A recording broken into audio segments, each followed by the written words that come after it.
Okay, hello everybody. Happy Thursday or Friday for those of you who it's already Friday. Thank you so much, all of you, for joining us for this week's edition of Global Lawyers of Canada Virtual Mentor Office Hours. This week we are joined by one of the founders of Global Lawyers of Canada, Daniel Lowe, all the way from Singapore. Daniel is the ultimate international lawyer. He has moved around through several different countries, and I'm sure he's going to explain all of that as he goes through his talk tonight. Daniel is open to answering all of your questions. We've taken all of the ones that were pre-submitted via your registration links. He's already had a look at all of those. But if you do have any other additional questions or something comes to mind during the session, please do drop it in the comment box. We will do our absolute best to try and answer all of them for you. And just as a reminder, you can watch the replay of this on our YouTube channel afterwards. And if there is any topic you want to discuss in the future, please do let us know. You can drop us an email or you can drop me a message on LinkedIn, and we will do our best to find a speaker to come and answer any questions that you may have on that topic in the future. Don't forget, we're here every Thursday. Okay, so Daniel, do you want to do your little introduction and explain your journey so far? Right. I love this question because my journey is not typical and it's usually quite long. So I don't know how much time we have. But first off, good morning, everyone. Good evening, wherever you're calling from. Nice to see everyone here, given COVID and whatnot. Hope everyone's staying safe. But just to kind of dive right into my journey, I'm basically born in Hong Kong, but raised in Canada. I'm originally from Toronto, Mississauga, for those that actually know Toronto well. And basically, I did my undergraduate degree there at the U of T. Then I went to Birmingham University in the UK, studied the senior status degree for 2 years, following which I went to the City University in London, and I wrote my LPC. And before actually I dive into this, every stage of my kind of career, there was kind of like a mini milestone for me to hit. So going to the UK, it was for getting a law degree, but more so getting an international law degree, because I always knew that I wanted to pursue an international career later on. So when I moved from Birmingham to City University to write my LPC, the milestone there was practicing in London. I really wanted to practice in London, stay there, get a training contract. But alas, it was after 2008 financial crisis, and that didn't happen. So next milestone was going back to Canada. And that was part of the whole NCA process. I wrote 5 exams. It took me around 8 months. And following which I also completed my LLM at University of Toronto in securities regulation, and because I wanted to pursue a securities kind of corporate law practice. And for me, the U of T LLM was for me to anchor myself back into Canada and to dive into perhaps a bigger law firm, because big law firms appreciate seeing a Canadian law degree on your CV. After my LLM, I actually pursued a non-legal role, so a quasi-legal role at RBC Capital Markets doing negotiations, contract negotiations. And I did that for 2 years. And the milestone here was because I wanted a Canadian corporate experience to once again anchor myself back into the industry, but for employers to see, okay, well, he's serious about staying back in Canada, not going to jump back to London and do a training contract. And he's taking this very seriously.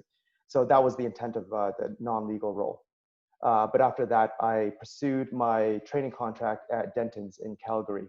I articled there, and then I practiced as a year there as an energy lawyer, so oil and gas, renewables, which was not part of my plan, not energy, but I did want to jump into, once again, a corporate practice. So for me, that was a way to leverage into it. So I did that for a year. I spent 2 years at Dentons. And then I moved to Hong Kong. The intention was to kickstart my international career, get exposed to international deals, and to work on my languages. I speak Cantonese, but my Mandarin is quite shoddy, so I want to kind of try to work to develop that. You can ask my wife if that's been successful. Probably not. But then I did basically in-house in Hong Kong with a private equity firm for 2 years. Then jumped over to Walker's, which is an offshore law firm based in around the world, but I moved to Singapore here, partly because of family. My wife got into an MBA program here, but also for myself to continue my practice of private equity and dive a little bit deeper into investment funds. So you can see there's a kind of trend here. Once I kind of kickstarted this private equity career, I've kind of dived deeper and deeper, knowing that this is kind of the path I want to pursue. And I've been in Singapore for the past 2 years, and I think I told Siobhan, but no one else, but I recently left my firm and am going back in-house into UBS, Swiss bank here in Singapore. And I'll be practicing even more exclusively in investment funds. So hyper specialized now. So that is my 60-second kind of journey. That was very impressive that you rammed all of that into such a short period of time, because that's a huge amount of moving around and giving you exposure to so many different jurisdictions and ways of practicing law. I mean, you've done in-house, you've done big firms, you've done even bigger firms, and you've also done the legal, like alt legal career route as well, and given yourself exposure in that route. Is there any one part of your journey so far that made you think, I'm definitely on the right path, or I'm definitely not going down that route? So I always say this, my career has been kind of a result of a few deliberate choices. So going to law school, which law school I chose, that was my deliberate choice. But afterwards, it's kind of been happenstance. So how I ended up in Dentons is, you know, like I applied across the country, Vancouver, Calgary, Edmonton, Toronto, Halifax even. I mean, if they had an articling position, none of it, I would have applied. Because at the point, there was 1 year where I had 121 rejections. And it was really tough. Like the Excel sheet I deleted because I never want to see it again, but you know, it's kind of tough, but it has been happenstance. I apply to everything as much as I can, and whatever comes back, I make a decision then. And more so than not, it's been only maybe, you know, like 2 results that come back and I kind of had to make a decision there. So I kind of go with the flow in that sense, but I keep in mind the kind of the core traits or core characteristics of the role that I want, which is I like the corporate practice. I like dealing with agreements. I like negotiations. So in choosing a role for me, I focus or harness those kind of core skills that I can focus on. So that's how I kind of been guiding myself through these different roles. So you mentioned that you specifically chose the U of T and the LLM program there. 1, because it was the practice area that you were interested in, but 2, you said it was partly to do with being more marketable in Canada. One of the questions that's come through on the chat from Innie is, what do you think made your application stand out to Dentons? And do you think taking the LLM was an advantage? And do you think it actually helped your application in that sense? I mean, you did apply to 121 articling positions, so, you know. Yep. So I know actually for a fact that my LLM did help me stand out with Dentons. And I also know that my experience at RBC did as well. And I would weigh it 75% RBC, 25% Dentons. Now, why I know this is because one of the hiring managers ended up being my principal. And kind of after the fact, after I got through articling, he told me this is why.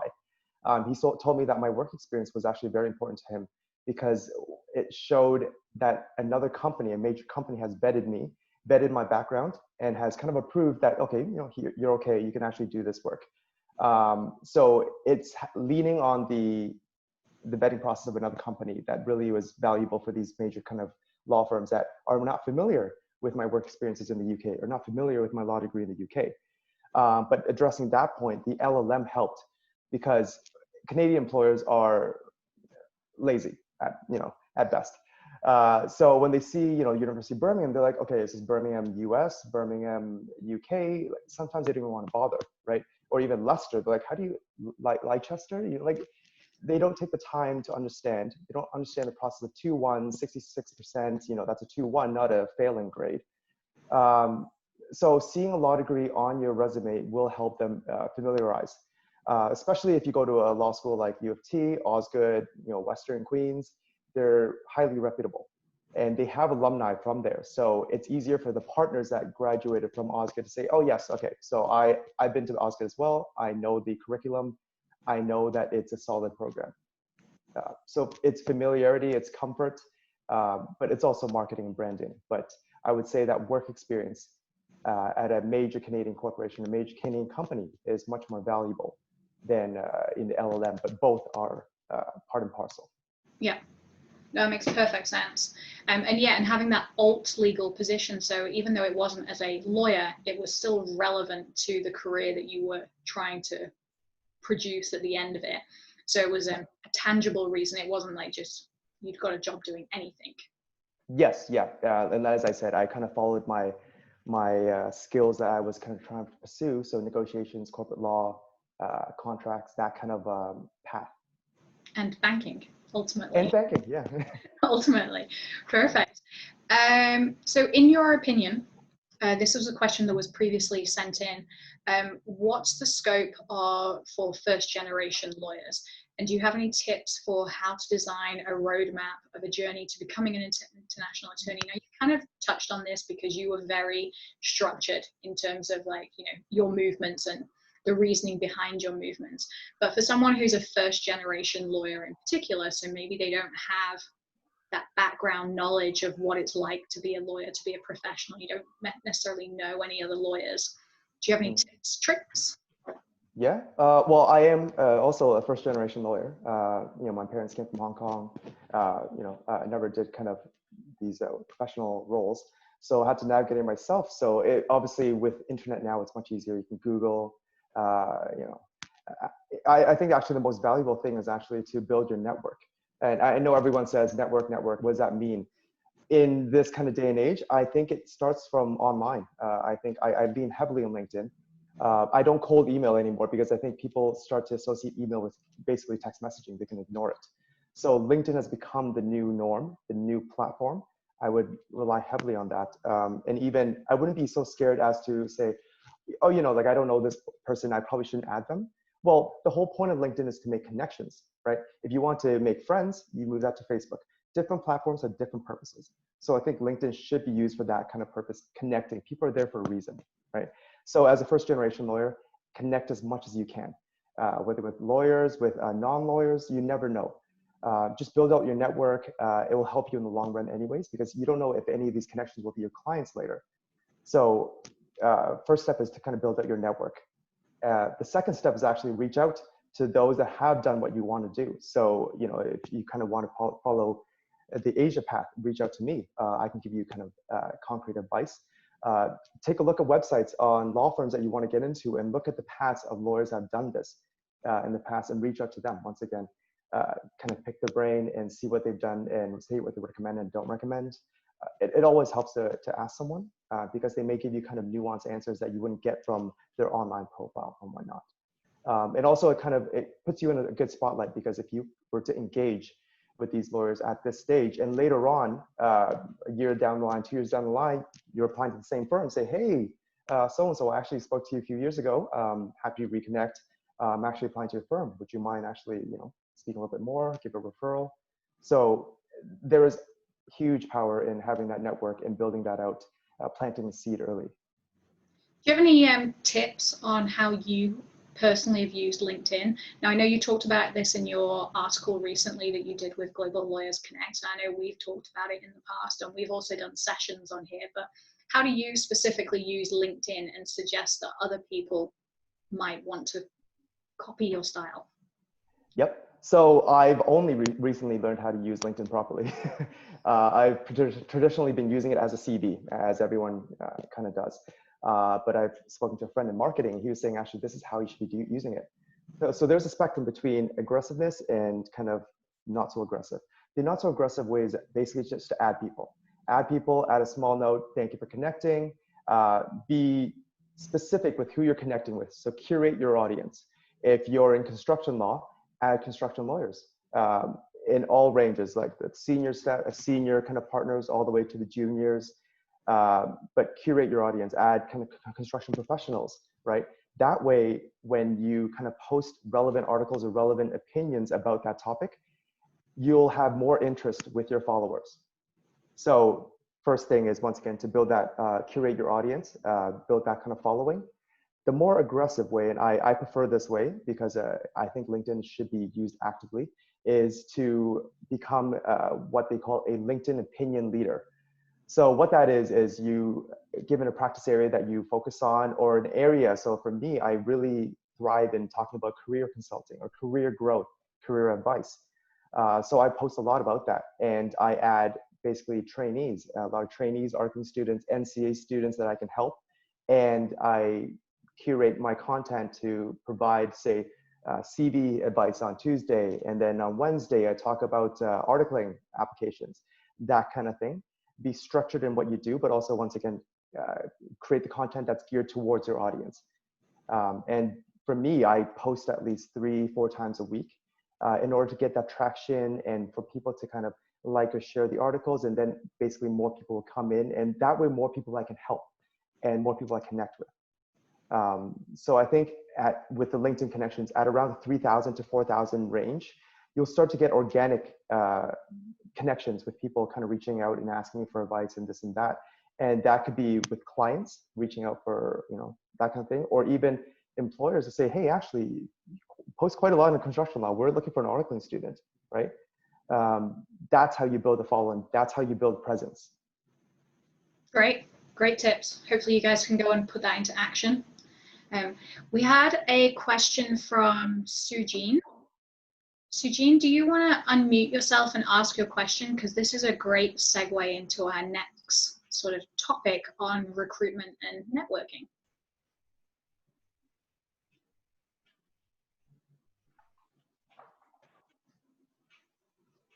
Sujin, whenever you're ready. Everyone, can you hear me? Yep. Yep. Yep. Hey everyone. So just joining here from Sydney in Australia. I just had a question because I'm actually trying to move to Canada actually.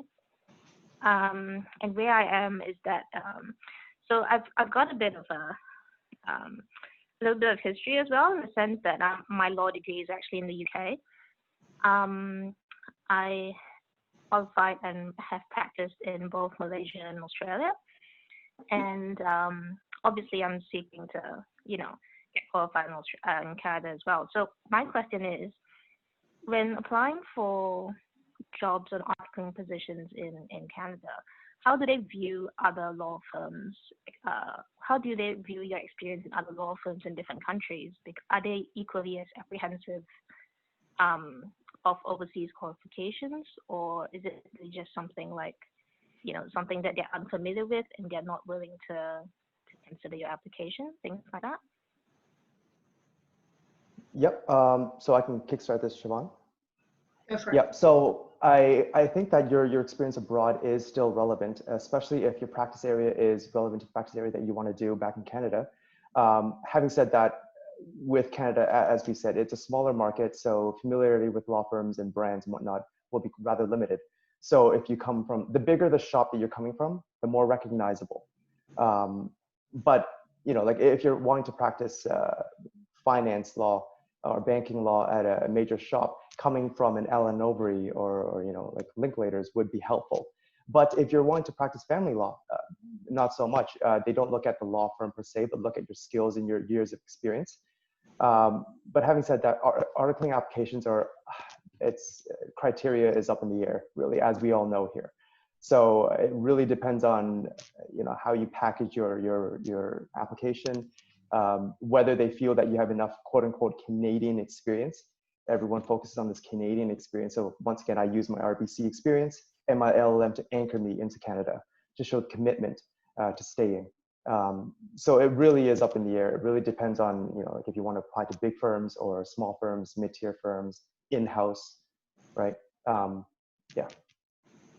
Yeah, I would sort of agree with that too. I mean, I know a few people now, this is very specific for you because you're coming from Australia, in that I know a few people who've come from Australia with quite a bit of experience. They're coming with 3, 4, 5, 6 years of post-call legal experience. And they have found the entry possibly a little bit easier than from some other jurisdictions. One, because Australia is more of a known market. So it's similar if you're coming from the UK or from the US compared to some sort of more unknown areas. However, those people who are coming, they've got significant experience in a very niche area. So they're coming with mining experience, technology, something like that, forestry, something that Canada wants. They need that experience. And then they're very targeted in who they're applying to. And they're actually coming in more as like junior associates because they've got so much work experience behind them. They're almost exempted from the articling period. So that's something to bear in mind is, you know, which jurisdiction are you coming from? How much value is the law firm going to put on that jurisdiction? Because, you know, if they don't do any work in, say, Malaysia, and you're just coming from Malaysia, then where's the relevance for them to hire you over somebody who knows this market better and is already established here, like is already living here? So you really need to pull out in your cover letter and your resume exactly what you can bring to the table for the firm or for the company if you're going for an in-house position, and really think about, you know, how relevant your experience is to them and what you can add. So that goes for everybody. It's harder if you're more junior and you don't have that work experience, so get some. I think is what we're saying, is find some, anything. Yeah, so I mean, it's doable. Happy to talk to you afterwards, Sujin. Probably know some people who can probably help a little bit more than us on that one too. So talking about recruitment and networking in general, you know, we've touched on networking using LinkedIn. But I mean, in particular, like, how have you, in your experience, and not just from you, but from talking to other people, Daniel, you know, how do you secure that position? I mean, you've reached out to people on LinkedIn, you've connected with them, maybe you've done the cold calling, like cold emailing, maybe you've met people at, you know, an event, if you were doing an LLM or you were at some other kind of networking event. How do you take it on to that next stage? I mean, you yourself had a spreadsheet with 121 firms on it. You know, how do you target those and make it sort of to the next stage? Yeah. So, I mean, at this stage, if your application is ready to go, you've connected with people, and I mean, like, if you is this the stage where you've kind of applied and haven't heard back, or you wanted to see like how you approach it? You could do both. Yeah. Yeah, I think by application stage, a lot of these firms have a process in place, and it's really hard to circumvent.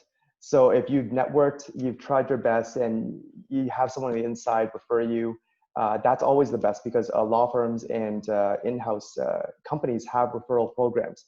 So especially for Dentons, say, if you're invited to an interview, at that point, they'll take associates' kind of opinion seriously. So if prior to an interview, you kind of reach out to me and say, oh, Daniel, can you refer me to, you know, this role? They won't take it as seriously because it hasn't gone through their internal vetting process. But once you have, and you're in the firm doing an interview and whatnot, then actually they go room to room to each associate and say, what did you think about Siobhan?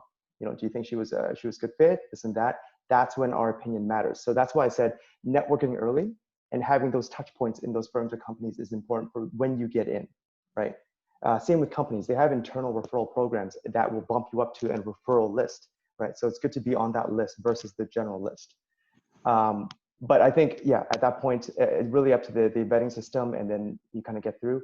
If you don't get through, I think the most valuable thing for you is to actually reach out to the recruiter and ask them like, hey, so just a quick kind of update on my CV then. What do you think I could do better? What am I lacking, right? And at that point, they're more than happy to help, to say, oh, listen, I think you need more kind of Canadian experience. I think you need more corporate law experience. And at that point, you can actually continue to build your experience by, okay, corporate law experience, right? I can get an internship. I can perhaps do an LLM, kind of go from there. But you need that feedback. Otherwise, you won't know how you're going to take the next year to improve your CV to apply against once the next year comes around. Yeah. And did you use those sort of skills when you were looking at your international moves? Did you apply the same thing, or did you approach it in a slightly different way when you were looking at that? Yeah, so when I went abroad, actually, on my article, I wrote about this kind of 6 steps in how I kind of internationalize my career. I think the main thing for me is to the step one is to create boundaries. There are many firms that you can apply to, but kind of focus on which country you want to jump into, but which practice. And within each practice, do you want a major firm? Would a smaller firm, boutique firm be more relevant for you? So create boundaries, because once you do, you populate the list with all the law firms and companies. There's a lot of applications you need to send out, right? And you want to tailor it to the best of your ability. So really tailor it. Otherwise, you're going to have information overload. You're going to be like shooting up 300 applications, right? So really focus on what you want to get out of that kind of experience. Yeah. And then, basically just go through the steps I kind of laid out, which we kind of always talked about, networking and social media and whatnot. So my next one is about jurisdiction. So this will loop in Jawad in a minute. So you're called in multiple jurisdictions, I think 3? Yep, 3 jurisdictions, I think I'm right. And did you pick those specifically for your career progression, or was it about the moves that you could ultimately make? Or was it about practice, like your practice area? All 3. All 3. So as with my career, every kind of act or task that I do is purpose driven. So coming back to Canada and being called to the Ontario and Alberta bar, that was because that was my principal jurisdiction. That's my home. So for me, I needed to be called in Canada to be, to say that I'm a lawyer, but also be a Canadian lawyer first, because once again, I am Canadian. That's my principal jurisdiction. So that was a no-brainer. The next step is to make the international jump. So for me, it was important to choose a qualification that was internationally recognized, and it would allow me to practice in kind of major hubs like Dubai and Abu Dhabi and Hong Kong and Singapore. So that basically came down to New York bar or England and Wales, 2 most recognized ones in the world, right? And that's actually because a lot of the law firms abroad are either American firms or British firms. So one or the other, basically I had to choose. And for me, coming from England, it made sense to do the England and Wales bar. So I did the QLTS exam during my time at Dentons. So that was more purposeful. The final one, being called to the BVI, British Virgin Islands, that was fact of the job. I practiced Cayman Islands and BVI law, so the law firm required me to be called in one of the jurisdictions. So BVI had no residency criteria, so that's why they flew me over to BVI and got called there. But that linked to my England and Wales call, because if you're an England and Wales lawyer, at least 3 years PQE, you get to go to BVI and actually just sign a piece of paper and say, I'll learn the laws of BVI and get called in that jurisdiction. You would not be able to get that as a New York lawyer, right? So depending on which bar exam you do, it sets you on a path and kind of alternative paths within that. So it is important. So like I have had people reach out and say, I want to work in Cayman Islands. What do you recommend? Well, then 100% I say England and Wales bar. Yeah. It'll set you up well for that. Yeah. I would agree. I have it. That's my main jurisdiction. Perfect. My original jurisdiction, so I agree with that one.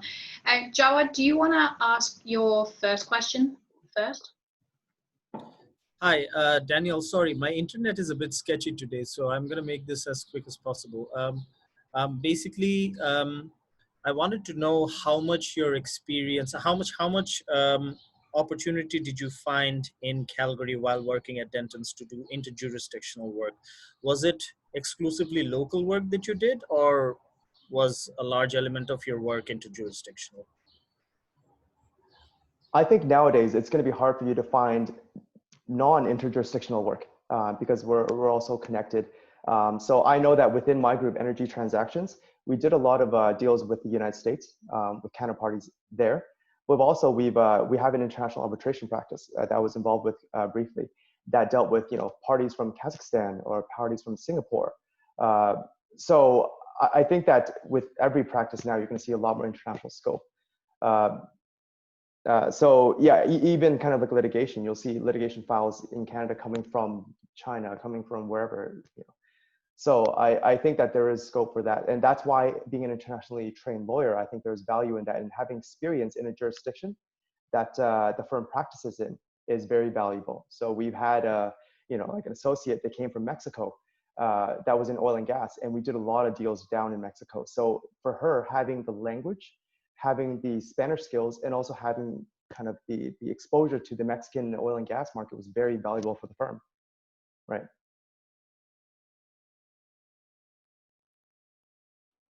Oh, Siobhan, you're on mute. Sorry, Jawed, do you want to ask the next question you had? No, I want to ask the next question, but before that, I actually want to say that I know that Dentons has, especially the Calgary office, has some interjurisdictional work. I've actually worked with them Nice. in a deal, in an energy deal that happened in Bangladesh. So my next question would be that, did you find the experience that you gained in Canada to be transferable to the other jurisdictions that you've practiced in or are in practice now? Yep. So I did find it transferable. Surprisingly, my RBC experience doing ISDA contracts is directly responsible for me getting my current role at UBS, another bank, because it's such a kind of a niche area to know. Knowing that, having that exposure is very valuable. But the skills I learned at Dentons as an marketing student and as an associate was very valuable as well, because those are core corporate skills that you would learn. M&A transactions, doing due diligence, drafting SPAs. These are transferable everywhere, save for language, but most of the operating languages around the world is English, right? And as I said, England, Wales, New York, jurisdiction, governing law is kind of international. So being exposed to these contracts at an early stage is helpful when you move abroad. SPAs are SPAs everywhere. Shareholder agreements are shareholder agreements everywhere, right? Some practices are even a bit harder litigation because it is very jurisdiction heavy in terms of kind of civil procedure and whatnot. But the skills of drafting, statement of claim and whatnot, those are transferable throughout. So when making these applications or pitching yourself, focus on these core legal skills. Mariana, do you want to ask your question? Because I think that flows quite nicely. Yes. Hi, Daniel. I was wondering, in your opinion, is it important to have previous work experience specifically from a firm that exists in other countries or that are widely recognized, such as Linklaters or White & Case, or could it be enough to have work experience from a national firm that is recognized in rankings such as Chamber and Partners? Or is it better to wait a little longer to secure a position in a job in a firm that is internationally recognized? So two parts to that, the experience part and then the firm part. The experience part, I think it would depend on whether you're getting a better experience at the international shop or the national shop. So say if the international shop, you're only doing a week-long summer back scheme or whatnot, is that more valuable than say spending 3 months at a national shop? I would say the national shop experience is much more valuable because you learn actually more concrete skills. You can actually build out your CV more versus I've had exposure to an international law firm, right? That really doesn't mean much. It was kind of what you learn. So experience-wise, really judge it based on the length of time you spend there, but also what you're going to be doing there, right? If you're just getting coffee, are you learning that much, right? Second thing for branding, I would always shoot as high as you can. Branding is the easiest way for someone to vet you, for someone to judge you, right? Unfortunately, people do take these kind of quick side steps and kind of saying, oh, you came from Linklaters, you must be good, right? That may not be true, right? I know many lawyers that came from big firms that are not up to par, but the initial reaction is, oh, big firm must be good, right? So I always say, shoot as high as you can. Branding does matter, marketing does matter, especially for your personal brand, because you will forever be associated with that law firm, right? Once it's on your CV. Yeah. Thank you. Jawad, do you want to ask your next one? Yeah, hi. Sorry, the last question that I had was, how difficult did you find your QLTS while juggling with your work at Dentons? It must have been very difficult. I am thinking about it myself. I can't imagine, how it's like. Yeah, difficult. It was difficult. Like as a first-year associate, I mean, like it's already hard to adjust practicing and whatnot. You're getting it at 8 a.m., 9 a.m., like full on steam. So my days during that time were 8 months of kind of self-studying, get in at 9 a.m., kind of do my work, and then I stay at the office till 7 p.m. At that point in time, I switch off and bring out my books, study till 9 or 10, and then I kind of switch back on and finish my work at work and then go back home and then kind of restart that. And that was for 6 to 8 months of just nonstop. It was tough. on me, with my wife at the time as well, barely got to see me, but also with my friends. I never got to see my friends that much. But I knew that I had to do that. Otherwise, I'd be wasting my time at Dentons, because it's always better to kind of study and earn, versus just studying, right? Had the luxury of doing that. So yeah, it was tough, but you just have to power through. I think many of you can empathize with that, studying for your NCA exams and working and juggling life at the same time. It's probably very similar to what it was like for QLTS. The only difference is maybe, you're at a bigger shop at the time working as a lawyer, and people doing their NCAs, sometimes, you don't have such a potentially prestigious position that is so demanding on your time on that one. Agreed. Okay, I love this question. What was your typical day at your firm that you are about to leave? Okay, well, my typical day. Yeah. Yeah, no, of course. So my typical day, as I said, my practice is private equity, so it's deal heavy. So we're basically at the whims of clients all the time. But our typical day is basically, 9:30, I get into the office. Prior to that, actually, 8 a.m. I get to the gym. I do an hour workout. For me, that was the only time to actually find, kind of my own personal time, because you can't go at lunchtime, you can't go after work, because you're definitely be working during that time. So morning, I get my workout done, get to work by around 9:30, and then basically head down until lunch, which is around 12:30ish, 1. And then back at it, I manage the investment fund side. So if clients that want to launch funds, we kind of review agreements there, liaise with our offices in Hong Kong, in Cayman Islands, we leave them overnight emails. But also with deals that are ongoing corporate side, we're doing due diligence. So a lot of these kind of tasks, like reviewing an LPA or reviewing a shareholders agreement, is a chunky piece of work. So you can't really just start 10 minutes and stop it. You're allotting an hour or two to that review. You probably won't get it done, but you need that time of uninterrupted kind of review, so you can kind of do it. So that's difficult you have, juggling multiple deals a day, and you have to slot in from 1 to 3, this is what I'm focusing on. Then 3 to 5, I'm focused on this, right? But that's how it was basically every day, managing it. And every day in the morning, I would kind of say, okay, this is priority number 1, this deal 2, 3, 4, 5, and let's see how much I can get through. But inevitably, once you start that checklist, by 3 o'clock, you have 10 more things on that list, and then you've gotten none of that done, because partners are chasing you and other associates are chasing you. So it's just re-updating your checklist and basically staying up to date on what you need to do the next day, setting up the list ready for the next day for you to follow up on, chasing emails, phone calls, but usually go until 7 p.m., which is not so bad, actually. Latest I've done is maybe like midnight, 1 a.m., but that's very rare. And at my firm, because it's an offshore law firm, it's a bit more relaxed. So I don't do weekends as much. That is rare. I think you're only the second person I've ever met who works in our area of law who says they don't work weekends, and they actually leave potentially when it's still daylight outside and it's not the following day. Yeah, very lucky. Yeah. So do you spend a lot of time like talking with clients? Do you meet them face to face, or because of the nature of your work, it's pretty much all done via video conferencing, emails? Yeah. So in my practice, actually, a lot of the clients are institutional clients, so private equity funds, like hedge funds, major banks, and the clients that are rather senior, so 15 years practice, 20 years practice. So it's usually reserved for the partners to meet them because they have a relationship. They maybe bring us in as kind of like, oh, this is our new associate, or he'll be dealing with your work, but very rarely do we get to see clients because of the seniority of the clients. We mostly do teleconferencing calls, emails. 90% of the times it's emails, because as a junior lawyer, you're mostly managing the process or doing the actual grunt work. So client interaction is not so important for us. It's dealing with the other side's counterpart. So their junior lawyer there or their manager there.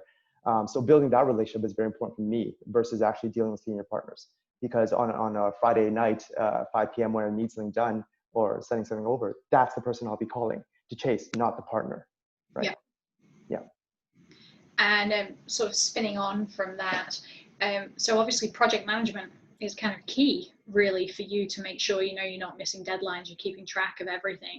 And you've kind of talked on that with your lists, but are there any sort of project management skills that people could maybe work on if they have some extra time that might be useful, you know, whether they go into corporate or anything else later on?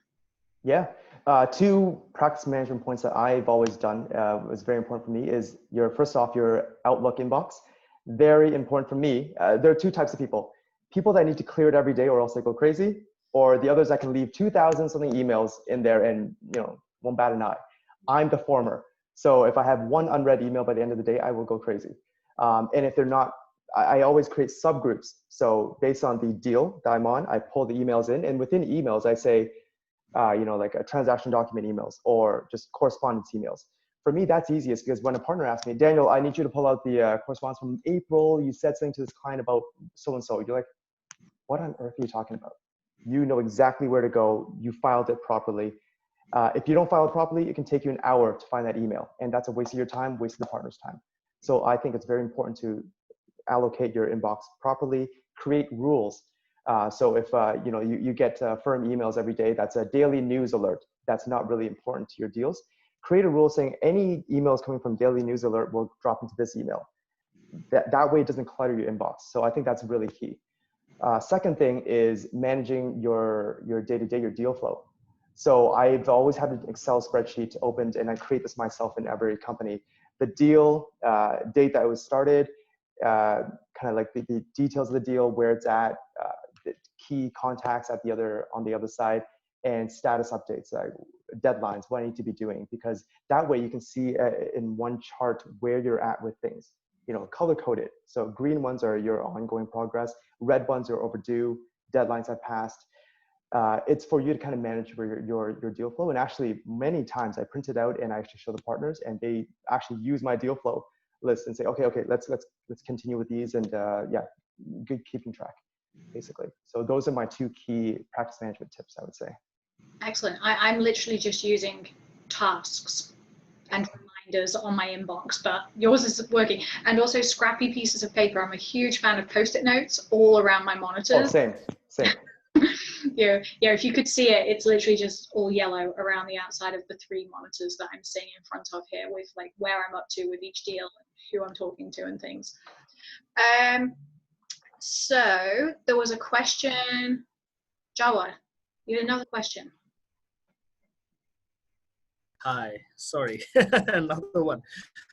So I wanted to ask how much you think Canadian firms or international firms is going to take up the culture of remote working for lawyers, especially due to the COVID situation and the aftermath of that. How much do you think international firms will adapt?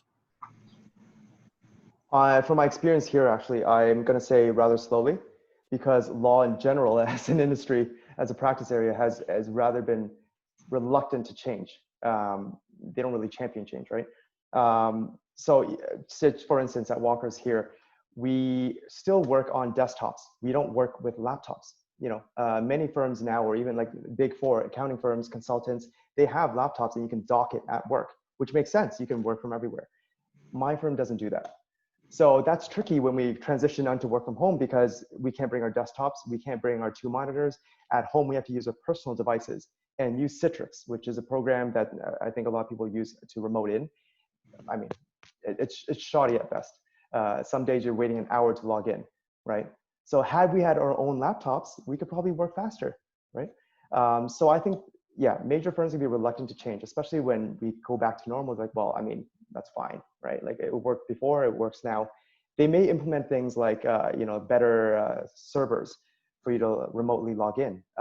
But I don't think that they're going to be adopting the work from home as soon, because partners are used to having you down the hallway. For them, not seeing you is kind of like a sense of like losing power. And you see this with partners now. They freak out when you don't reply within 5 minutes. It's like, well, you're at home, you should be replying me. Like, they'll call you, WhatsApp you, like, you know, we have other things to do as well, right? But if you're in a law firm, they will actually be able to see you, check up on you. I don't know about you guys, but my managing partner always walks around at 8:30 doing the rounds, and at 4:30 doing the rounds, seeing who's in their office, who's not, right? So old school guys like to do that, right? We probably won't, but until we make partner, that's just the reality of legal practice, basically. Yeah, I think I shared an article this morning actually on the Facebook page that actually made the law.com website, and they were saying that a law firm in London called Slater and Gordon, they're not Magic Circle, they're a reasonable sized firm. They are making their London office remote, so they're all going to work from home. Now, I agree with Daniel. I don't think this is going to be normal. I think there's a few factors that have caused them to work from home. They're a national firm. They have offices outside of London, as well as their London one, and their lease was up in London. It was perfect timing that they could reduce some of their outgoings by not having to pay rent and finding a new office space, and also ride this period out. I think you're going to find it will be the smaller shops. So whether they're boutiques, whether they're sole practitioners, smaller regional firms are probably more likely to adopt a more flexible working approach faster than the big sort of international and national shops, for a similar reason to what Daniel said. There are firms that have adopted new technology quicker. We also know there's an awful lot of firms that haven't, and that's the reason why lawyers and their assistants were still having to work from the office. My personal office, we're very international in what we do, but we have 2 other sole practitioners who share our space where everything is on their desktop, so they have to go into the office every day. I think it's going to be slow. Law is always following other people. We like to consider ourselves to be the change leaders, but in reality, we tend to play catch up. Completely reactive. Yeah, we make changes because our clients demand it, not because we think it's a good idea on that one. So there was a question that I had, which was, once you've got to a new jurisdiction, so you've made the move, you found a new position to go to, you're going into this new jurisdiction, how have you gone about the process of like embedding you into that new jurisdiction and that new work environment, whether it's in like your firm, like the company, and actually just generally? Yeah, so for me, the first 6 months to a year in a new role is very important, because that's when you get the lay of the land, but also that's when people are judging you the most, right? Your new employer is saying, do you have the chops to actually make it in this role? So for me, that's the best time to actually build connections within the firm, in terms of, say, meeting the partners, getting to know them better, but more especially meeting your legal secretary, meeting the paralegals, meeting the finance staff, the marketing staff, office managers. Those guys help you run your day-to-day, right? The partners, not so much. They give you the work, but who helps you with the work? It's the staff, right? So it's very important to build those connections, and actually the staff know about the firm and about the dynamics much better than yourself. So when I got in right away, I took my secretary out to lunch and everything, asked them about their ideas of the firm, how it could be better, this and that. And from there, they told me communication could be better between lawyers and secretaries. Right away, I knew that that's an issue that I need to focus on if I were to get their support, right? If you ask a partner that, what were the problems of the firm? They'll say, oh, nothing, we're great, right? So you really need to dig down and see what you can actually add value in the firm. So that, I think, is really important to build those kind of roadmaps within the company that you're at and understand the relationships and the challenges and how you can plug those challenges and help them out. Absolutely. Yeah, I know when I moved to McCarthy Tetro, and I actually volunteered for their fire marshal committee. So I became a fire warden for the office, mainly because, we had 5 floors at the time in that office. So I got to meet people on all 5 floors immediately. Nice. And you got to wear the cool hat, so. Did get to wear a cool hat and high-vis vest. It's all the important things, right? It's all about the high-vis vest, really. But no, it was a way of getting to know people in different departments on different floors that you wouldn't necessarily get to meet. And as you say, I was finding a way to add value to the firm and also kind of get a lay of the land. And just personally, like, how did you find moving to Singapore? Like, I know you moved from Hong Kong to Singapore, so maybe Yeah. it wasn't such a big change as, say, moving from, you know, Toronto or Calgary to Singapore? Yeah. Actually, of the two moves, moving to Hong Kong, moving to Singapore, I think moving to Hong Kong was the toughest one. Mainly because it was my first international move, but secondly because Hong Kong is a hub that services mainly China, right? So for lawyers in Hong Kong, you need to be ideally trilingual, English, Cantonese, and Mandarin, because Cantonese is the language for Hong Kong, but Mandarin because you need to service the China market. So when I joined an in-house role, they all spoke Cantonese, which I speak Cantonese as well, but not to the extent of, you know, fluency. I can get by, order a menu. But then they had to speak Mandarin with the clients. So I remember one time my senior lawyer there, like, oh, Daniel, I need you to jump on this teleconference call with counsel in Beijing. I'm like, oh, great, cool. And she's like, do you speak Mandarin? I'm like, not really. She's like, oh, no, the partner only speaks Mandarin. So for me, it's like, oh, shit, there are limitations to my practice. Based on language. I never would have thought, coming from Canada, right? Everyone speaks, you know, English, but for Quebec, I guess. So languages was a major obstacle for me. But then later on, coming from Singapore and joining back again into a law firm and being one of only 2 or 3 Chinese lawyers there, Cantonese was my value add, and my little Mandarin that I knew was my value add. So it's really interesting to contrast between one place I'm actually value detracting and another place I'm a more value add because of these skills that I've kind of learned. Absolutely. So we have a couple of questions that have come in, which are slightly divergent ones, so this is a good time for them. Arthur, do you want to ask your question?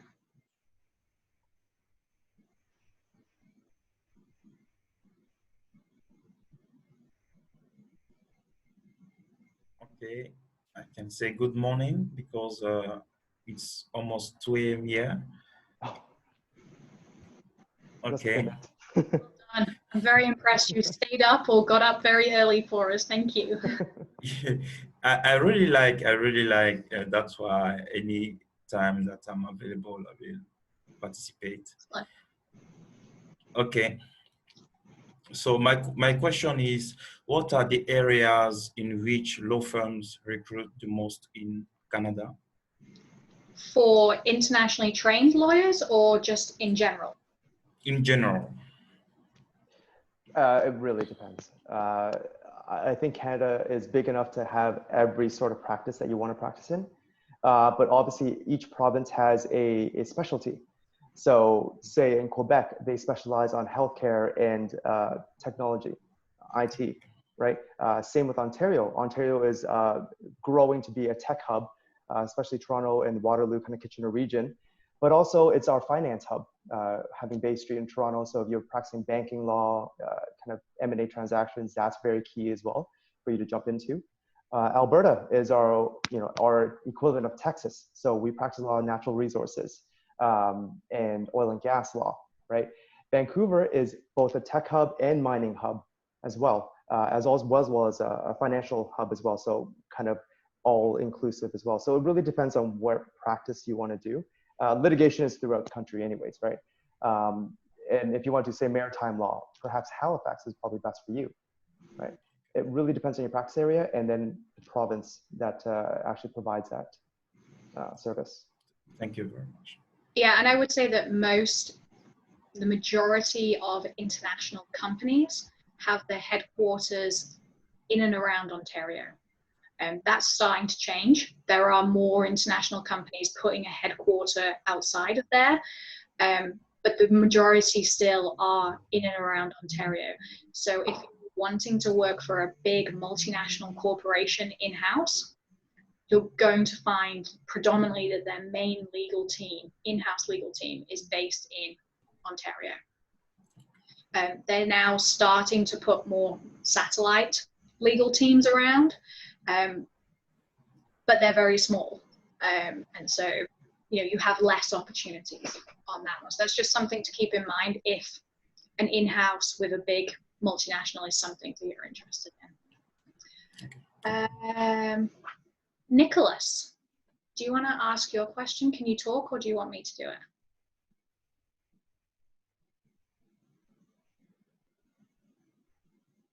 just waiting to see what he says. I think I'll do it for you because I think you're listening in. So Nicholas's question was, in comparison, were the NCA exams harder or the QLTS? And I'm going to throw in the BVIs because I'm curious about that one. Well, that's very simple. BVI was not challenging at all. The BVI was merely because you're an England and Wales lawyer and you're 3 years law. You go in and sign a piece of paper. So I didn't really have to learn it. I learned on the job, but didn't have to write a bar exam. But of the NCA and QLTS, I thought the QLTS was tougher only because of the time it took. Now, NCAs, the exams are basically law school exams, right? Admin law, criminal law. We've all done law exams before, so it's not new to us. The study method is not new to us. But QLTS is different because it is like an LPC. It's part law school exams. Part 1 is law school exams. Part 2 is like the LPC. It's more practical. So you're doing mock interviews, mock trial, mock bail hearings, right? A lot of these things are clinical and you need to practice. But then if you're the only one doing QLTS, who are you practicing with, right? So that's when you need to kind of register with companies in the UK that can help you with that virtually, but also they'll do kind of in-person a few days before your exam. That was more difficult because a lot of these things are nuanced. Even though you've done bail hearings in Canada before, in the UK it's different. The style is different. The way you write emails is different, right? And they test you on that as well. Legal research, the way you present a memo is different. So it's stylistic changes, which once again could be difficult because if you've been accustomed to the way you do it in Nigeria or in Canada, it's hard to change your mindset, right? To adopt that way and to do that for an exam. So content, not that difficult, but it's the stylistic and it's the practical aspect of QLTS that was difficult. Absolutely.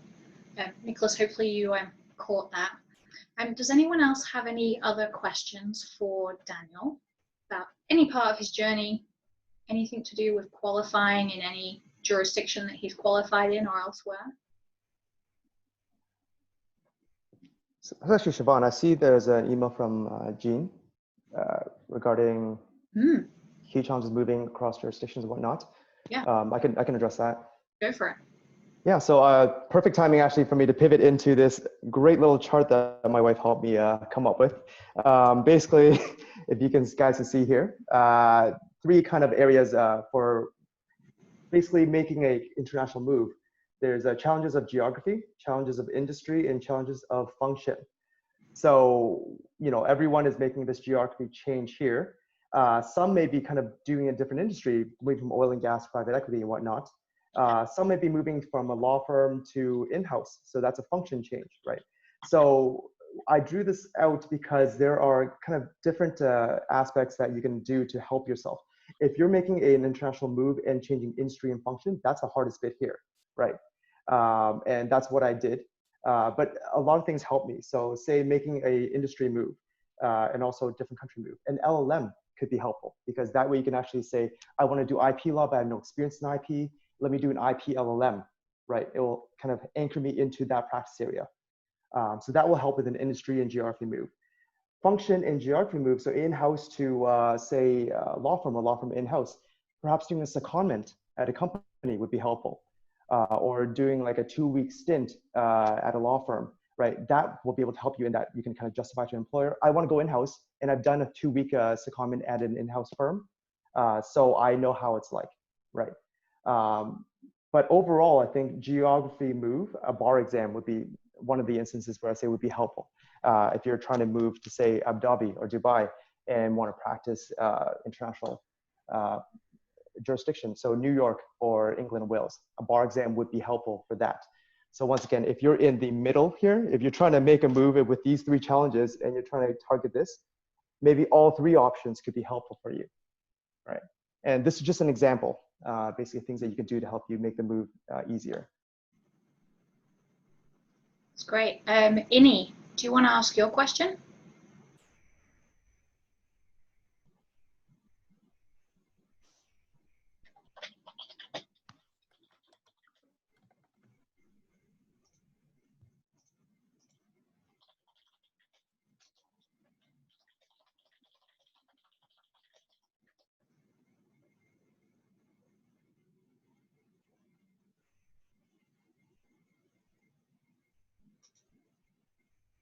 I think you can perhaps. Okay, just try to unmute. You should be able to unmute now. Okay. Hi, Daniel. I just have a quick question about your NCAs. So, did you apply for articling before you completed your NCA exams? I did not. Or did you? Okay. Yeah, I did not, only because I knew that employers, if I write NCA candidate, oftentimes they came back to me and said, well, do you have a certificate or not? And I had to reply, no, I don't, but I anticipated in a few months. For them, that was a non-starter. Generally, they said, well, come back to us when you have a certificate. Because you have to keep in mind that the other applicants that are applying as well would have had the NCA certificate, or they were Canadian law students that have all the credentials already in place, right? So you're not putting your best foot forward when you don't have the NCA already in place.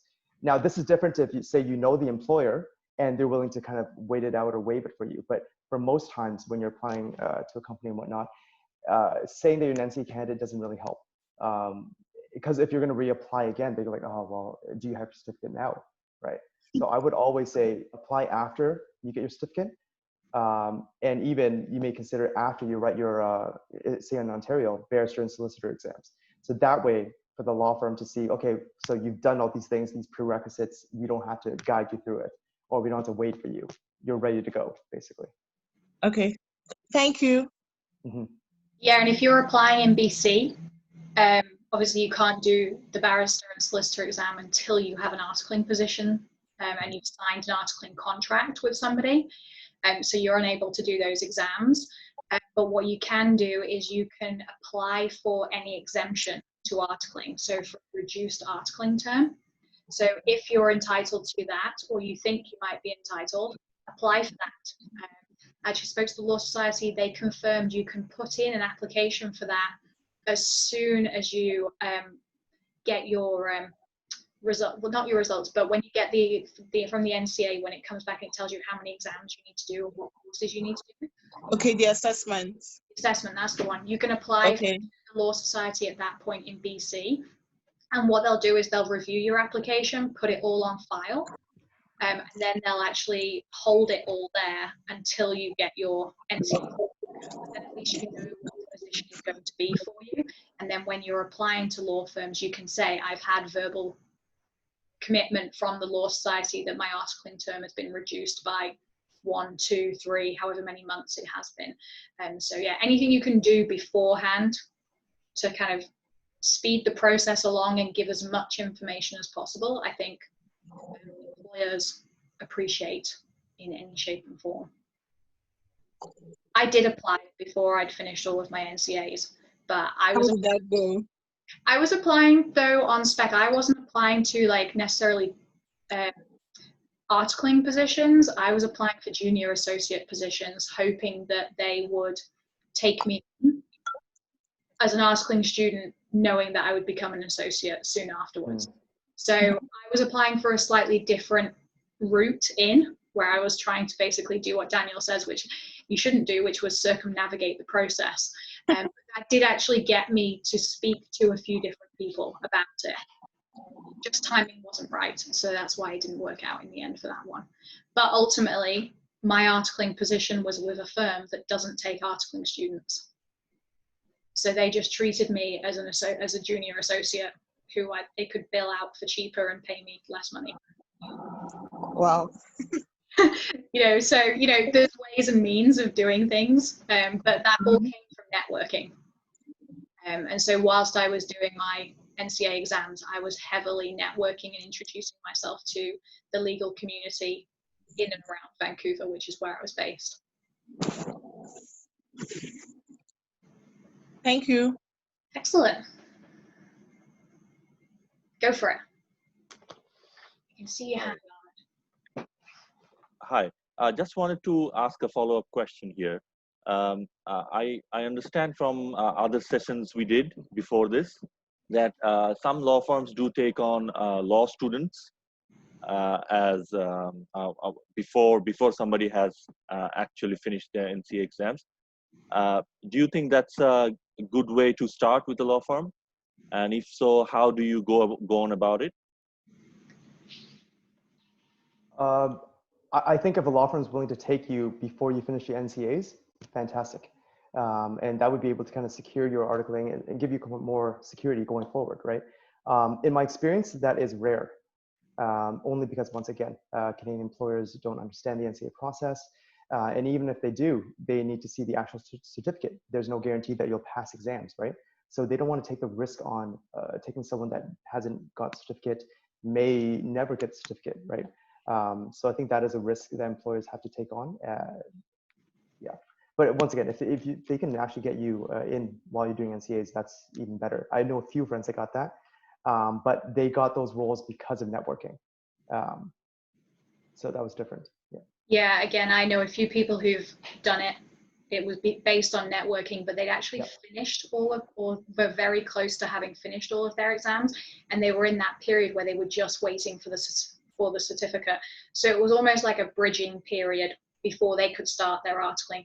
Or maybe they had an articling student and they only needed sort of one at a time. So they took them on as a law student temporarily until that articling student passed the bar and did their admission ceremony, and then they become the articling student. So it's kind of like a run up to the process. Yeah. But sometimes there's no commitment. It's basically, you get a 3-month trial or a month's trial or a 2-month trial, and if it works out, then they'll take you on. Makes sense. Thank you. Okay. Nicholas had another question. Would you recommend a common law LLM NCA requirements? Oh, this lovely question. I love this question. I love this question. Firstly, no, no, I would not recommend it. Only because common law LLMs are a way for law firms in Canada, law schools in Canada to cash in on this NCA conversion process. Now, is an LLM useful? Maybe. I think it's useful for various things like pivoting into a different area, pivoting into a different jurisdiction, grounding yourself once again, anchoring yourself to an area. But is it useful for writing conversion exams and converting a law degree? No. You can do that through the NCA. The NCA exams are not difficult, right? It's just basically law exams, right? Another thing is because if you get a common law LLM, when you tell your employer later on, I'm an LLM from UBC in common law, they're like, what do you mean it's an LLM in common law, right? Isn't all law degrees in common law, like in Canada? So it doesn't really show much of a specialization or a career path there. Versus if you go, to a law firm and say, I did my UBC LLM in intellectual property, right? That's more of a statement, more of a branding technique for you versus to say a common law just to convert my law degree. I disagree with the common law LLM. I think it's a money grab. Obviously, if you're doing it right now and you need that kind of structure and support, fair enough. But if you're able to actually do it yourself, I would say, why not do it yourself? Save yourself $10,000, $20,000. Yeah. The one caveat to that is if you're coming from a civil law background. Yes, civil law, you need to. Yeah. You 100% go and do a common LLM. Yeah. Or do some other form of LLM, just know you're going to have to do the NCA exams afterwards, or you're going to have to take extra electives to meet the NCA requirements. For anyone who's considering doing an LLM and hoping they can tick off their NCA requirements at the same time, make sure you get the courses you're going to be taking, so like the individual modules that you're going to be taking, get them pre-approved by the university, by the NCA board beforehand. Because I know of a few people now who've fallen foul of that, thinking that if they took this course and this course and this course as part of their LLM, they would meet their NCA requirements. And then it came to the end of the year and they hadn't, and they had to then take those NCA exams afterwards. So just get them pre-approved first, so you're not wasting time and additional money if you don't have to. I would also add, because Nicholas did say he's from civil law jurisdiction. When I was at U of T doing my LLM, there are many civil law jurisdiction lawyers from Uruguay, Mexico, and whatnot, mainly South America actually, that did the 1-year LLM and then converted into the JD program. So I think if you're taking the move to Canada seriously, I think that would be a better option to convert your civil law degree into a common law degree, because getting into the LLM is generally easier than getting into the JD program at a Canadian law school, right? So if you're able to get into a top Canadian law school through the LLM route and then convert to the JD program, you've already sidestepped it. It's kind of like a loophole, if you will. But coming out with a Canadian JD from U of T, Osgood, and whatnot lands you in better regard when you apply for law firms and you try to find work, right? That's relevant for civil jurisdictions. If you're coming from common law, I don't think it's necessary. But I think for civil law jurisdictions, the law is so different between civil and common that it may be beneficial for you to just do the JD and to say that you have common law JD. Yeah. Also, if you do a JD, then you get all of the natural opportunities to network and build that professional network whilst you're doing the JD program, which you probably have built up in your home jurisdiction anyway from having gone to law school. Works the same way on that one. Yep. In the marketing, you can say that you're a common law and civil law lawyer. So it works for your branding as well. Absolutely. Arthur, I saw your hand, but Mariana, do you want to ask your question first? Yes, I'm not sure if it's completely related, but I was wondering if you had any recommendations to gain some experience while you are in the process of waiting for a certificate or applying to different positions. I've recently heard of online internships programs, and I thought that was really good. And I was wondering if you knew of any other tools that are similar that could help. Yep. So I've recently come across the White & Case virtual internship program. I think that these are actually quite innovative, given COVID and whatnot.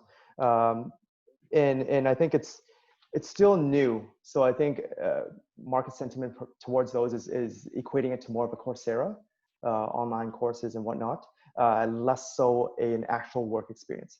So whenever I see that on a resume, I always kind of say, okay, this is more of like a knowledge base versus a work experience, right? I always recommend to people asking this question is actually, say you're interested in kind of a startup community or tech community, consider reaching out to startup companies or these SMEs that do the work that you want to do and to offer your services.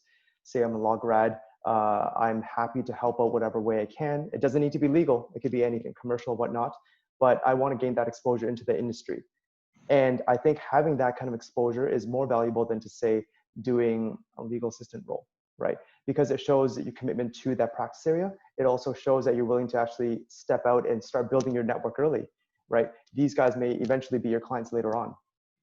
So I think there's value in actually stepping out of this legal sphere while you have the opportunity to do it now and pursue kind of, like some law firms don't state that they're taking art history students, but once you approach them, they seem to be doing it, right? So same with companies. They may not need a law student, but after you pitch to them, like, oh yeah, actually she may be able to help us review a privacy agreement or whatnot, especially on a pro bono basis, right? So I think it doesn't hurt to reach out to these kind of companies and create your own internship, create your own work experience. Yeah, my thought is kind of similar. The online internship programs are great for building your skills. They're basically giving law firms a jump start on basically your onboarding process in terms of how some of these firms like you to write their research memos, how some of them want you to write some corporate documents. So they'll give you a specific task to do, you'll go away and you'll write it, and then they'll critique it and give you some comments on it, which is great. It's going to be super helpful that you've already had an exposure to drafting one of these documents. But part of an actual in-house, physically going into an office and doing a more traditional internship program, work experience program, it's not just about the skills, whether they be hard skills or soft skills. It's more about relationships and building those connections with people, which when you're doing these online programs that I'm seeing at the moment, and I may be wrong on this, but this is what I'm hearing and seeing, is you don't have a lot of interaction with people. It's very much they set you a task, email it to you, you do it, and then you send it back kind of thing. And there may be a bit of a course that teaches you how to do things, but you're missing that connection. You're missing that physical presence in the office, which I think is what is attractive to a traditional summer internship work experience program. So I agree with Daniel. So do those online programs, absolutely, in the same way that many of you have been doing the LexisNexis legal research certificate program. Do those. There is absolutely no harm in doing them. but you need to be able to explain why they were beneficial and why they're going to be beneficial to the firms that you're applying for, the positions you're applying for. But also go out there and, as Daniel said, go and find an alternative legal position, something legal adjacent. So whether you go and you work in an HR team and you assist them by helping them, write a new HR policy, especially right now with COVID, every HR team I've spoken to or has an HR function is desperately trying to rewrite all of their manuals for their teams. And I'm sure they would love to have a law student come in and work for peanuts, basically your expenses, maybe a little bit more, you're going to get a stipend, but go in and get that experience of, I helped them do this. Because you're closer to the law than they are. So hopefully you can interpret the law and distill it down into plain English language that their employees are going to be able to understand. So there's lots of things like that. Yeah, as Daniel said, if you're interested in IT, go and talk to some of the tech companies because they're always looking for people to help them review contracts, whether it be employment contracts or supplier contracts or development contracts. If you're interested in any industry, that's kind of what you should be looking for. You can do legal policy. There's also been some positions recently where you can write articles for people, which will be published. So yeah, anything like that, I would highly recommend doing. I worked as a legal assistant whilst I did all of my NCA exams. So I had a hybrid role as a legal assistant / paralegal, but before that, I actually joined a temping agency and I worked for about 9 different organizations across Vancouver doing various different legal-ish roles, from receptionist to, I think one day all I did was make coffee for somebody. They had like a big board meeting and my sole responsibility was making sure that they had coffee all day. I went and I covered a vacation for an intellectual property boutique, and I had to learn all about intellectual property over a weekend because I had to make sure that none of the deadlines slipped that week. So that was incredibly stressful for me, but good experience. I went and worked for a small lending service provider. So they provided funding for people buying machinery. And I basically maintained all of their databases for them. So there's all sorts of things, but at the same time, I was reviewing contracts, like helping them review contracts. So there's loads of different jobs you can find out there that initially you don't think are relevant, but you can start pulling bits out of them that will be relevant to your legal career going forward. So hopefully that was very helpful. Thank you. Yeah. Arthur, you had a question, I think. Yes.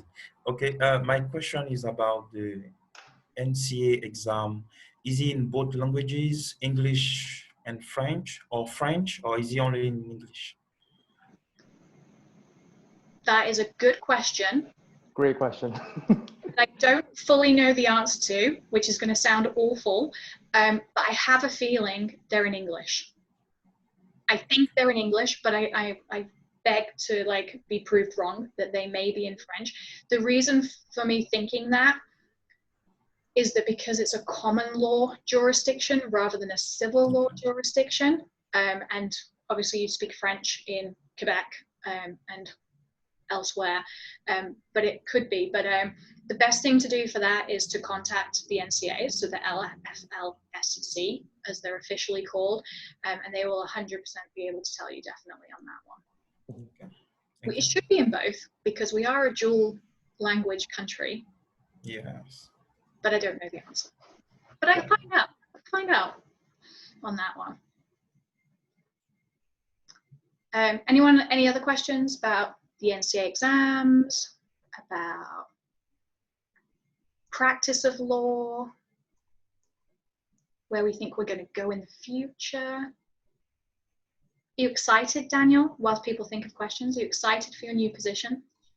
I am excited for my new position. I think after being both in-house and private firm, I've realized what I enjoy and what I don't enjoy.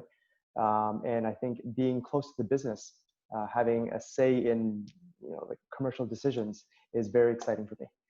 Less so the black letter law technical bits. I prefer the commercial aspect, working with business guys.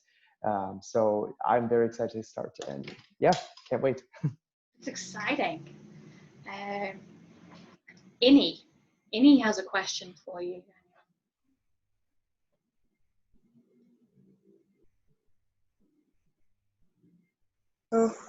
Hi, Daniel. So I was just wondering, could you tell us your favorite part of the deal process, and like your worst parts? Like, is it due diligence? 'Cause I know due diligence can be like long and boring. Yeah. Yes. Least favorite is due diligence, because most of the time you're diving into kind of these virtual data rooms, and you have to organize it. Some people upload, like they don't give you a title to the document. It's just 05259. Like, what the hell is that, right? So yeah, due diligence is pretty tough. It's rough, but it's essential. But I think the more interesting bits is actually negotiating the core transaction document. So the SPA, the SHA, and actually seeing senior partners add their comments. A lot of these comments come from years of experience, years exposure to the industry. So as a junior lawyer, it's very interesting to see that side, to gain that knowledge within my junior years.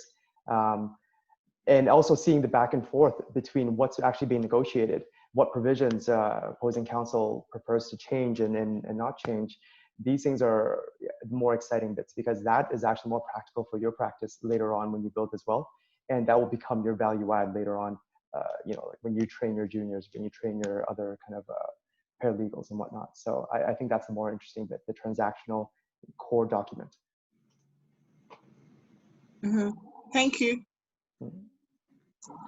I think in answer to your question, yes, you probably can, as the website is in French. Don't quote me, but there's an entire French section on the website that I've been trying to translate as Inni was asking her question then, but there's a whole information section. I just put a link there, so hopefully that will answer the question on that one. Are there any final questions from anybody? I have one question. Go for it. Daniel, in your article, there is one section where you say you have to connect with recruiters. Yep. What is the best way of doing that? Because this is something new and it's not available in our jurisdiction. Usually in our jurisdiction, the law firms hires directly. So the lawyers are in charge of hiring. For recruiters, is there a separate strategy to approach them? Yes. So it depends on the jurisdiction. In say Hong Kong and Singapore, they do both. Law firms hire themselves, have their own internal recruiting process, but also have rely on recruiters. From my experience, recruiters are valuable because they've developed relationships with these law firms already. And they actually take your application and are able to kind of rejig your narrative and present you in a different light. It was more important actually for me to find recruiters that have relationships. So I often kind of jump on a call with a recruiter and they say, oh, I have a position with Linklaters. And I say, well, how do you know Linklaters? Do you work with them closely? How many candidates have you placed with them and how successful have they been, right? If they're a new recruitment agency, oh yeah, we just met them last week, we haven't placed anyone there. Well, I mean, then it's not really a vote of confidence on my part for them, right? So you really need to vet your recruiters. The difficulty is that there's so many. So you may have to jump on various calls. So I would always recommend seeing any of your friends that have used recruiters if they were valuable for them and kind of leverage on those relationships. That might be helpful. And also be careful with recruiters, because if they send your application out to, once again, like an Allen Overy or whatever, a law firm, and you don't get through, it kind of bars you from applying again. So if you say 6 months down the line, you apply for another role at the firm, they'll say, well, or like another recruiter wants to help you put you forward. They'll say, well, ABC firm already put you forward. We can't help you anymore, right? So be careful who you choose, because that might be your initial impression for that year. And that's all the other firm sees, and you have to wait another year for you to apply again. Yeah, one thing to remember with recruiters as well is that they don't typically assist with articling positions. So this is post-articling. This is once you're called. The reason for that is a lot of the firms have a very structured process in place for hiring articling students. However, you know, if you're, you know, Ahmed in particular, you have, you know, 12 years of experience, you're coming at this from a slightly different position than somebody who's coming in with, you know, maybe they've just been called in a jurisdiction or they've just gone to law school somewhere. So for you, it may well be worth talking to a recruiter. Thank you. Stage. And for everyone else, talk to them, but they're probably not going to be as helpful on this one. We will have some recruiters coming up later in the series who can probably answer some questions on this as well. But yeah, definitely keep in mind what Daniel said about how once your application is in with one recruitment company, it's difficult to then go to another one to go to the same firms.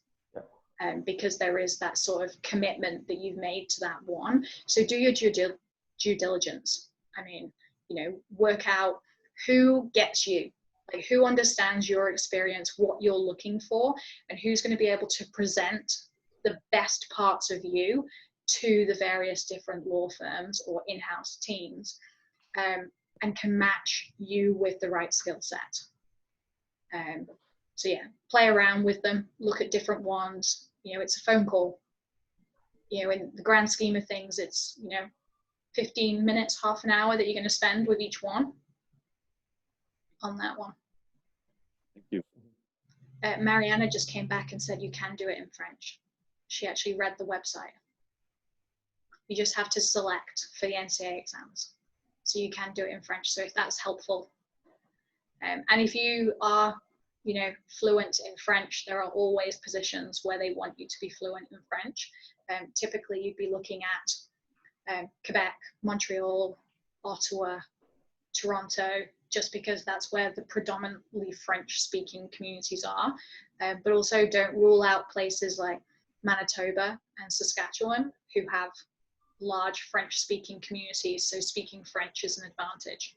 And that goes for any language. Like if you speak a second language or a third language, it can be really important to some firms that you're able to communicate with your clients.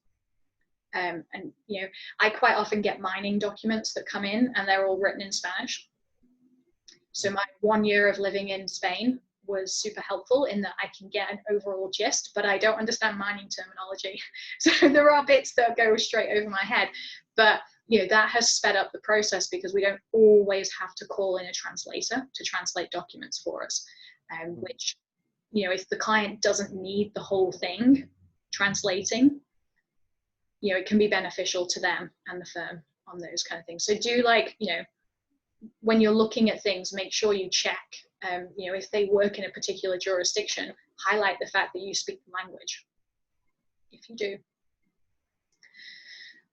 Does anyone else have any final questions? Otherwise, we're going to let Arthur go to bed and Ahmed, and we're going to let Daniel start his day. All right, well, on that note, guys, thank you so much for joining us again for another virtual mentor office hours. Next week, we have a very special guest, Daniel. Isn't it one of your friends next week?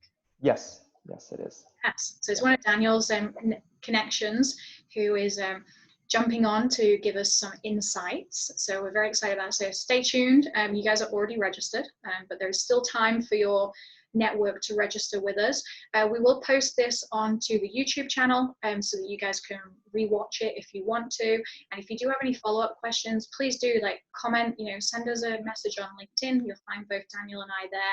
We'll also post this on the Global Lawyers of Canada page, and you can post your comments and also, you know, what your best takeaways were from this session and any other session as well. We'd love to hear your feedback so we can improve for the future. On that note, have a fantastic evening. Have a great Friday for those of you starting Friday, and we'll speak to you all soon. Thanks, everyone.